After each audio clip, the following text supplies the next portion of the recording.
A partir do capítulo 18 do Evangelho de João, que este sofrimento se inicia aqui neste capítulo, quando o Senhor Jesus Cristo se dirige com os seus discípulos para um jardim chamado Getsêmani. A Bíblia diz que nesse jardim, Jesus vai convocar 3 dos seus 12 discípulos para estarem orando com ele. E a Bíblia é bem clara em nos informar que Jesus Cristo vai fazer uma revelação para esses 3. Nós podemos encontrar escrito em Lucas, no capítulo de número 14 e no versículo 34, Jesus vai revelar para esses 3 discípulos que a sua alma estava profundamente triste, estava profundamente angustiada. O sofrimento do Senhor Jesus Cristo começa nesse jardim, jardim do Getsêmani. Esta palavra Getsêmani, no grego, significa prensa de azeite. Aqui Jesus já estava sentindo o sofrimento que ele iria passar. Aqui já era o começo do seu sofrimento. A Bíblia diz que naquele jardim, Jesus vai passar por uma certa situação onde vai acontecer um fenômeno na sua pessoa. A Bíblia diz que Jesus estava tão angustiado que ele vai soar gotas de sangue. Alguém diz que este fenômeno é conhecido como hematidrose. Ele soa sangue.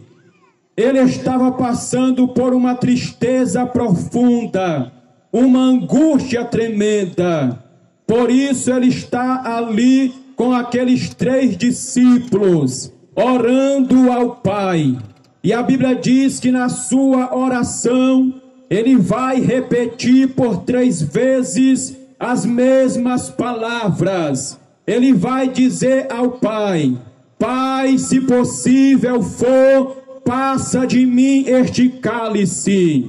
Este cálice, queridos irmãos, nós podemos entender que seria a ira do Pai, que estaria sendo derramada sobre o Filho Jesus, porque a Bíblia é bem clara em nos dizer que ele estaria tomando sobre si o pecado de toda a humanidade.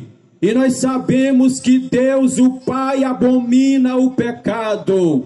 Deus não compactua com o pecado. Por isso, queridos irmãos, dá para nós entender o grau do sofrimento que Jesus Cristo estaria começando a sofrer a partir daquele jardim em diante. E a Bíblia diz que Jesus estava ali juntamente com esses 3 discípulos. Jesus sabia que a sua hora havia chegado. Jesus estava prevendo, já estava vendo tudo que iria suceder com a sua pessoa. Jesus já sabia que aquele que o trairia já estava se aproximando. E assim aconteceu. A Bíblia diz que de repente, quando Jesus ora pela 3ª vez, dizendo as mesmas palavras, ele chega para os seus discípulos, depois de ter dito: Pai, que não seja feito conforme a minha vontade, mas sim conforme a tua vontade. Ele diz para os discípulos: vamos, porque é chegado a minha hora, está se aproximando aquele que há de me trair. E a Bíblia diz que desta desta forma acontece. De repente chega naquele jardim do Getsemane Judas ali com uma grande multidão. Nós encontramos escrito bem claro no texto. O texto detalha: Judas não chegou ali com apenas um grupo de pessoas. Não é assim que está escrito. A Bíblia nos diz que ele chega com uma grande multidão, e aquela multidão estava trazendo espadas e porretes para prender a pessoa do Senhor Jesus Cristo de Nazaré. Quando eles chegam diante do Senhor Jesus, Judas havia dito um código para aquele povo, para aquela multidão. Judas havia combinado com os escribas e fariseus. Ele disse: quando nós chegarmos lá, aquele que eu beijar é ele, pode prender. E assim, meus queridos, sucedeu. A Bíblia diz que Judas, quando está diante do Senhor Jesus Cristo, que o beija, Jesus pergunta: amigo, a que vieste? De repente, meus amados, a multidão já se apodera do Senhor Jesus Cristo. Mas tem um detalhe interessante. Eu estou me adiantando, mas eu quero voltar. Tem um detalhe que eu achei bastante interessante. Quando a multidão está ali e pergunta se Jesus, meus amados irmãos, era aquele que eles de fato estavam ali para prender, Jesus responde: sou eu. Quando Jesus dá esta resposta dizendo sou eu, a Bíblia diz que aquela multidão cai por terra, mas de repente se levantam. Pedro ainda toma uma atitude ali, tentando defender a pessoa bendita do Senhor Jesus Cristo, puxando a sua espada. A Bíblia diz que ele corta a orelha de um soldado, e a Bíblia até diz o nome do soldado, que se chamava Malco. Mas Jesus vai repreender Pedro. Jesus manda Pedro guardar aquela espada, pega a orelha daquele soldado e torna a colocar no lugar, fazendo com que ela seja sarada. Observe que mesmo Jesus sendo preso, ele ainda está fazendo milagres. Louvado seja o nome do Senhor. A Bíblia diz, amados irmãos, que quando eles pegam o Senhor Jesus Cristo, eles vão levar Jesus para um homem chamado Anás. Anás não era o sumo sacerdote daquele tempo, daquele ano. Anás era um homem que tinha sido o sumo sacerdote, mas naquela época o sumo sacerdote atual se chamava Caifás. Mas por que levaram primeiro a Anás? Era porque Anás, mesmo não sendo mais o sumo sacerdote, era uma pessoa bastante considerada por todo aquele povo. Era um homem de destaque na sociedade, era um homem rico financeiramente, era um homem muito respeitado. Além de ser respeitado e bastante reconhecido por aquele povo, ainda era sogro de Caifás. Então, quando decidem levar primeiro Anás, era como que eles estivessem demonstrando ali um certo respeito e uma certa consideração por aquele homem. Alguém vai dizer que Jesus passou por 4 julgamentos. Ele foi julgado primeiro perante Anás, depois foi levado para Caifás, foi o segundo julgamento. E o que eu acho interessante é que quando o mestre Jesus está diante de Caifás, eles vão colocar falsas testemunhas para para fazerem acusações contra a pessoa do Senhor Jesus Cristo. Mas enquanto eles estão acusando, enquanto eles estão apontando, enquanto eles estão querendo condenar, querendo achar falha no Senhor Jesus Cristo, pela qual Jesus fosse condenado, sabe o que Jesus Cristo faz? A Bíblia diz que ele permanece em silêncio. Ele chega calado e calado ele permanece. Mas, meus amados irmãos, Caifás, ele não desiste. Ele procura de qualquer forma encontrar uma falha no Senhor Jesus Cristo. Acontece as acusações, mas não é o suficiente para dar um certo, aleluia, uma ordem, ou até mesmo tomar uma atitude de o condenar. Aí sabe o que Caifás vai fazer? Ele vai se aproximar do Senhor Jesus Cristo. Está escrito no versículo 61 do capítulo 14 do Evangelho de Marcos. Ele chega bem pertinho de Jesus, Jesus estando em silêncio, e ele faz a seguinte pergunta: és tu o Cristo, o Filho do Deus bendito? Aí sabe o que acontece agora neste momento? Diante desta pergunta, Jesus vai fazer uma declaração. No versículo 62 está escrito: e Jesus respondeu: eu sou, e vereis o Filho do Homem assentado à direita do Todo-Poderoso, vindo sobre as nuvens do céu. Louvado seja o nome do Senhor. Ele não queria ouvir, pois ele ouviu. E quando ele ouve esta declaração, sabe o que é que Caifás ele faz diante do Senhor? Ele de repente rasga as suas vestes e olha para a multidão e diz: do que nós precisamos mais? Ele acabou de se declarar o Filho de Deus é digno de morte. Só, meus queridos irmãos, que não é o suficiente. Agora Jesus vai passar pelo terceiro julgamento. Eles pegam o Senhor Jesus Cristo e levam até diante de Pilatos, e diante de Pilatos eles falam as mesmas acusações, só que não são suficientes para convencer Pilatos. Pilatos ele fica olhando e diz para aquele povo: mas este homem não é digno de morte. Estas acusações que vocês estão fazendo não são suficientes para este homem ser condenado. E, meus queridos irmãos, depois disto, Pilatos ele vai chegar à seguinte conclusão. Ele vai olhar para Caifás e vai dizer: por que vocês não julgam ele conforme a lei de vocês? Aí Caifás vai responder: mas de acordo com a nossa lei, nós não podemos matá-lo,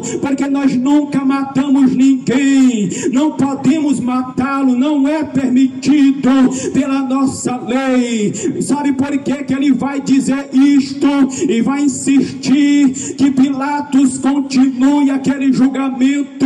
É porque Pilatos era o governador romano. Então eles acreditavam que Pilatos era o único que podia condenar aquele homem. Por isso vão insistir. E eles, meus amados irmãos, eles vão até, aleluia, fazer com que a multidão pressione Pilatos. Pilatos vai perguntar o que este homem é digno de receber. A multidão vai responder: que seja crucificado. Então Pilatos ele vai dizer que tinha um costume ali na festa da da Páscoa, de ser apresentado diante do povo 2 malfeitores, para um ser escolhido para ser liberto e outro para ser condenado. E assim acontece, meus queridos irmãos. Mas para não ficar apenas na citação desses 3 julgamentos, eu quero citar o 4 para você não voltar para casa perguntando. Ele disse que era 4, mas só falou de 3. O 4 era o julgamento na presença de Herodes. Mas eu quero voltar para cá, meus queridos irmãos. Quando Pilatos ele percebe que a multidão não vai desistir, que a multidão está a favor de que o Senhor Jesus Cristo seja condenado, sabe o que Pilatos decide fazer? Ele entrega Jesus para ser açoitado. Ele pensava que eles açoitando Jesus iriam desistir dessa vontade de o crucificar, mas ele não sabia que ali era propósito de Deus e não tinha saída. Mas ele entrega Jesus para ser açoitado. Jesus é levado por 4 soldados, é colocado, meus queridos irmãos, ali em uma certa madeira que alguns vão chamar de tronco, e ali naquele lugar, com seu corpo assim meio curvado e as suas vestes rasgadas, eles começam a açoitar o Senhor Jesus Cristo. Só para você entender melhor a gravidade do sofrimento que Jesus estava passando, eu estive fazendo uma pequena pesquisa a respeito dos instrumentos que os soldados romanos usavam quando eles queriam açoitar um malfeitor. E eu encontrei, amados irmãos, que o chicote ou azorrague que eles usavam, ele tinha 3 pernas de couro, e na ponta de cada tira de couro tinha pedaço de ferro e pedaço de osso. Então imagine só, a condenação, meus amados, era que o malfeitor levasse sobre as suas costas 39 chicotadas. Assim aconteceu com o Senhor Jesus Cristo. Imagine só, eu não vou me focar muito se eles chicotearam o Senhor Jesus Cristo de forma rápida, até porque eles não estavam com pressa. Eu posso imaginar, meus amados irmãos, que eles davam uma chicotada nas costas do Senhor Jesus Cristo, zombavam um pouco da sua pessoa e de repente mais outra chicotada. O certo é, o que nós podemos entender é que Jesus foi açoitado. Em cada chicotada que o soldado dava nas costas do Senhor Jesus Cristo, era 3 tiras de carne das suas costas que saía grudada naqueles pedaços de ossos e pedaços de ferro. O meu mestre, o teu mestre, ele sofreu para que nós pudéssemos estar aqui nesta noite, participando desta cruzada, glorificando e exaltando o seu maravilhoso nome. Aleluia! Aleluia! Jesus foi açoitado, meus queridos irmãos. Alguém diz que às vezes aquele sofrimento dos açoites era tão cruel que tinha malfeitor que não era preciso mais nem levar para a cruz, porque morria lá mesmo, porque em cada chicotada arrancava pedaço de carne e ficava exposta as costelas, e até mesmo dava para ver alguns órgãos, de acordo com algumas explicações. Então imagine só o que o Senhor Jesus Cristo passou quando eles encerram ali e dão a última chicotada, que eles pegam o Senhor Jesus Cristo. A Bíblia diz que colocam em volta do seu corpo algumas vestes de púrpura. De repente alguém chega e coloca na sua cabeça cabeça uma coroa de espinho. Depois outro soldado chega e entrega na sua mão um pedaço de cana, um pedaço de madeira, para servir ali como que fosse o cetro do rei. Eles estavam criticando, zombando, humilhando a pessoa bendita do Senhor Jesus Cristo, mas Jesus estava calado. Jesus não reclamou, Jesus aguentou tudo calado, meus queridos irmãos. Observe só, eles enrolam Jesus com aquela veste. Jesus está com seu corpo ensanguentado, as suas costas e pernas estão ensanguentados, a sua cabeça está ensanguentada. E agora, meus amados, eles pegam o Senhor Jesus Cristo, colocam em um lugar à parte. Entenda que durante toda esta situação, Jesus não sabe o que é tomar um pouco de água, não sabe o que é se alimentar. Ele está largado, meus queridos irmãos. A Bíblia vai dizer que no dia seguinte eles pegam Jesus, colocam de novo diante de Pilatos. Pilatos fica bastante preocupado, porque ele achava que os açoites seria suficiente para aquele povo desistir de castigar o Senhor Jesus, mas aquele povo queria era a morte do Senhor Jesus. E Pilatos pergunta: o que vocês querem que eu faça com este homem que vocês chamam de rei dos judeus? E a multidão gritava: crucifique, crucifique, crucifique. Então Pilatos, entendendo que não havia saída para sua pessoa, sabe o que ele faz? Ele chega-se para uma bacia de água, lava as suas mãos, como que queria dizer: eu não tenho nada a ver com esta situação, é com vocês. Mas ele tinha a ver sim, meus queridos irmãos, porque ele mesmo disse para Jesus: saiba que eu tenho poder em minhas mãos para te soltar ou para te manter aqui preso.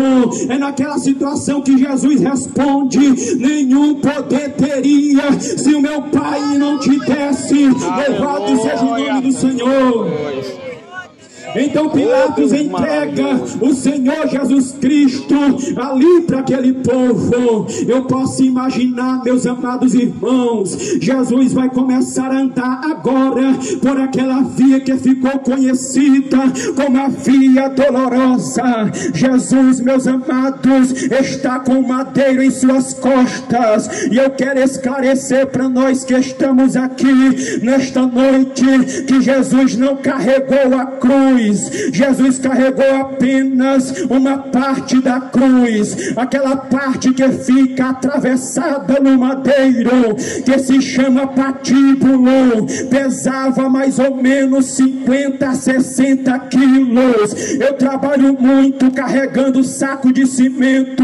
Um saco de cimento pesa 50 quilos, e às vezes eu boto muita força com 50 quilos. Então aquele pedaço de madeira que Jesus estava levando sobre as suas costas era pesado, meus irmãos. E além de ser pesado, entenda, se lembre, ele está fraco, debilitado, está cansado, está sofrendo, está com seu corpo cheio de feridas, mas mesmo assim é forçado a andar com aquele pedaço de madeira nas costas. De repente eu posso até imaginar que parece que os soldados, não está escrito na Bíblia, mas parece que os soldados, eles sentem assim um pouco de pena do Senhor Jesus Cristo, e a Bíblia diz que eles constrangem um homem por nome Simão, que morava em Cirene, Simão Cirineu. A Bíblia diz que ele era um homem que estava ali bem vestido, arrumado, indo para a festa da Páscoa. Mas, amados irmãos, quando os soldados avistam aquele homem, o forçam a carregar a cruz. Eu não sei se Jesus caiu no chão. Eu estive lendo os 4 evangelhos, mas não me recordo muito bem desta expressão se ele caiu. Mas em João está claramente dito que pegaram aquela madeira, o patíbulo, e colocaram nas costas de Simão Cirineu. Eu quero dizer para você que está aqui nessa noite, Simão Cirineu carregou o patíbulo, não foi porque quis ajudar o Senhor Jesus Cristo, mas é porque foi constrangido, foi forçado. Então imagine, agora ele está caminhando rumo ao Gólgota, rumo ao monte chamado Caveira. Ele está do lado do Senhor Jesus Cristo, os dois vão caminhando juntos, Simão com o patíbulo nas costas e a multidão cuspindo em Jesus, chutando, zombando, dizendo para Jesus Cristo: tu fez milagres, tu salvou os outros e agora está nesta situação. Jesus continuava sendo humilhado por aquele povo, mas estão indo rumo ao Calvário, meus queridos. Alguém uma certa vez chegou a explicar, comparando aquele versículo de Isaías, do capítulo 53, o versículo 5, que está escrito que ele foi ferido pelas nossas transgressões e moído por causa das nossas iniquidades. O castigo que nos traz a paz estava sobre ele, e pelas suas feridas nós fomos sarados. Uma certa vez eu vi um pregador pegando esse texto e comparando com esta situação em que Jesus está indo rumo ao Gólgota, e onde ele pisa, onde, meus queridos irmãos, aleluia, ele cai, ele se encosta, vai ficando as marcas do sangue na via, na estrada, no caminho. E ele vai dizer, o pregador disse que era naquele momento que a multidão que estava humilhando, que estava zombando, mas estava seguindo o Senhor Jesus, os mesmos que estavam zombando ao pisar na marca de sangue que Jesus deixava por aquela estrada, os mesmos que tinham enfermidade estavam sendo curados. Não sou eu que estou dizendo, como o pastor gosta de explicar, e eu quero me enquadrar nesta explicação. Não sou eu e nem a Bíblia, foi o pregador que falou, mas eu achei interessante, porque o texto diz que pelas feridas do Senhor Jesus Cristo nós fomos sarados. Louvado seja o nome do Senhor. Maravilhoso. Jesus chega ao monte Caveira, ao Gólgota, e a Bíblia diz, amados irmãos, que eles pegam o Senhor Jesus Cristo e o deitam sobre a cruz. Entenda que tudo isso eles estão fazendo não é com carinho, eles jogam o corpo do Senhor sobre a cruz. Entenda que a cruz de madeira não era como, aleluia, estas linhas de madeira que é colocada no teto, ou como qualquer outro móvel que é feito na serraria, onde hoje tem todos os instrumentos e equipamentos para deixar bem lisinha.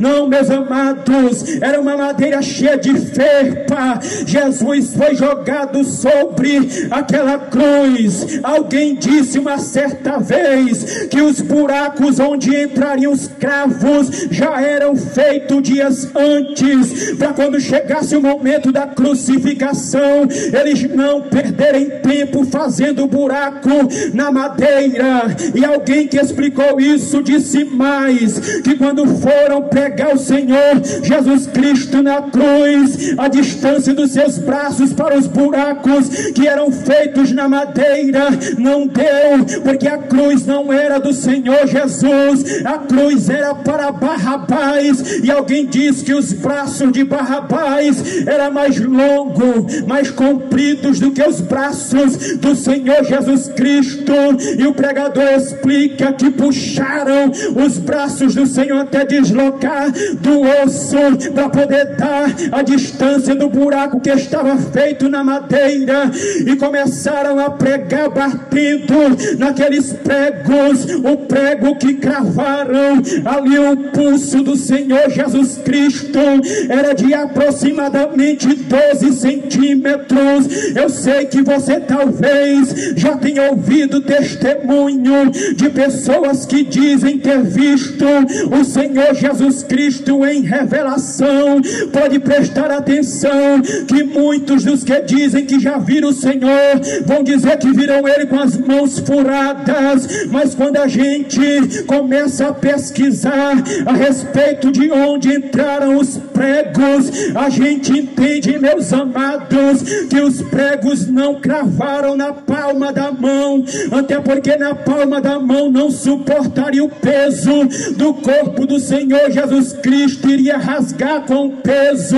Então é mais lógica essa explicação de que o prego entrou aqui na junta entre a mão e o antebraço.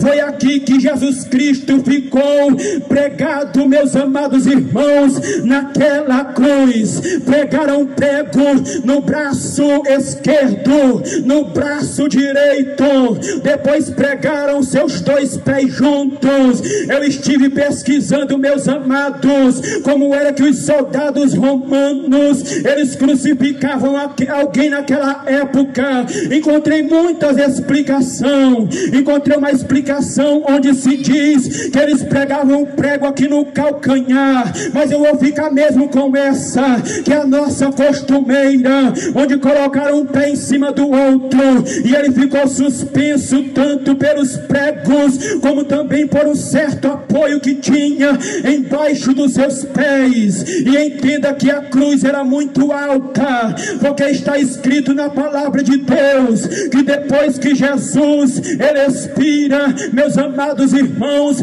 o soldado ele vai cravar no seu lado com uma lança.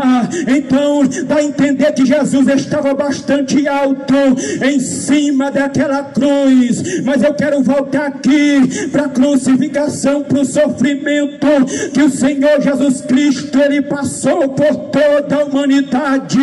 Jesus, meus amados, ele foi pregado com a cruz deitada ao chão, e de repente 4 soldados, a Bíblia diz que eram 4, eles levantam aquela madeira com Jesus pregado. O buraco já estava feito com uma certa profundidade. Depois que levantam, eles deixam escapulir dentro daquele buraco. Então Jesus ele vai ser assim por um momento, lançado um pouco para frente, mas não tinha como sair porque estava pregado. Ele estava sofrendo as dores daquele sofrimento, as dores da crucificação. É mesmo. Meus amados irmãos, eu encontrei uma explicação onde se diz que havia vários tipos de tortura pelos romanos naquela época. Havia morte por apedrejamento, havia morte por decapitação. Eu vou tentar explicar que não sei nem se existem essas palavras, onde era arrancada a cabeça com uma lâmina, decapitado. Então tinha esse tipo de morte muito cruel, apedrejamento, e também através de decapitar a cabeça do malfeitor. Meus amados irmãos, existiam pelo menos 4 tipos de morte bastante cruel que os romanos gostavam de usar contra a vida dos malfeitores daquela época, mas para eles a mais mais cruel de todas era a morte de cruz, porque morte de cruz o malfeitor morria devagar. Eu vi, meus amados irmãos, uma explicação onde ali os estudiosos dizem que tinha malfeitor que durava até 9 dias sofrendo na cruz, mas Jesus Cristo, ele não demorou um dia. A Bíblia diz que ele demorou 6 horas. É por isso que quando a notícia chega aos ouvidos de Pilatos, a Bíblia diz que ele mostra uma certa admiração, a ponto de perguntar: e já morreu?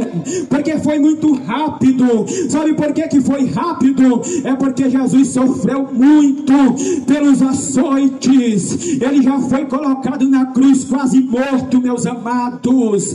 Os soldados açoitaram a Jesus, pois sem dó e sem pena. Então Jesus estava passando por tudo isso. Ele estava lá. Ele foi pregado às 9 horas da manhã. E a Bíblia diz, meus amados irmãos, que quando deu meio-dia, a terra escureceu, tudo ficou escuro. Eu sei que você já ouviu profecias, até pelo menos por 2 vezes. Eu já ouvi pessoas que se dizem profetas nas redes sociais dizendo: Deus me revelou que o mundo vai ficar escuro por 3 dias. Depois apareceu outra dizendo que seriam 6 dias. Nesse dia da crucificação, o mundo, meus amados irmãos, ficou escuro por 3 horas, de meio-dia até 3 da tarde, tudo ficou escuro. Jesus estava na cruz pregado entre 2 malfeitores. Jesus estava sentindo a agonia da morte. Jesus estava com sede. Jesus estava cansado, fadigado. Jesus estava sofrendo muito psicologicamente. Jesus estava sentindo falta de ar nos seus pulmões, porque ele estava, meus amados irmãos, pregado